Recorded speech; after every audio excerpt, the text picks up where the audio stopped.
Kasalukuyang nananalasa sa Cordillera Region ang bagyong Maymay hanggang sa mga oras na ito.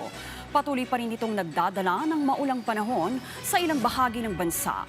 Ang iba pang update niyan, alamin po natin mula kay Pag-asa Weather Specialist Lori De La Cruz. Magandang hapon sa lahat ng ating mga tagapakinig. Kasalukuyan nga po humina na itong si Bagyong Maymay. Ngayon na isang tropical depression na lamang pero bagyo pa rin ho ito at malakas pa rin ang hangin nito malapit sa sentro. Taglay nito ang maximum winds na umaabot sa 55 kilometers per hour near the center at pagbugso na 90 kilometers per hour.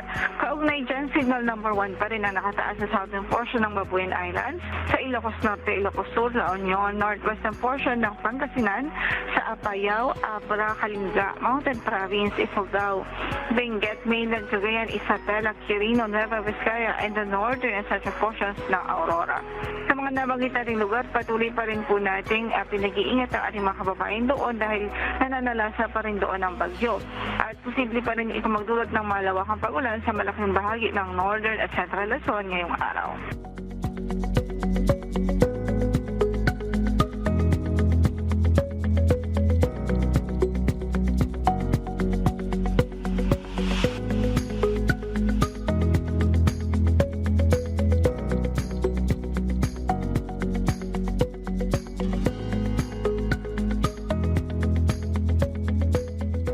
Samantala narito naman ang update sa lagay ng ating mga dam.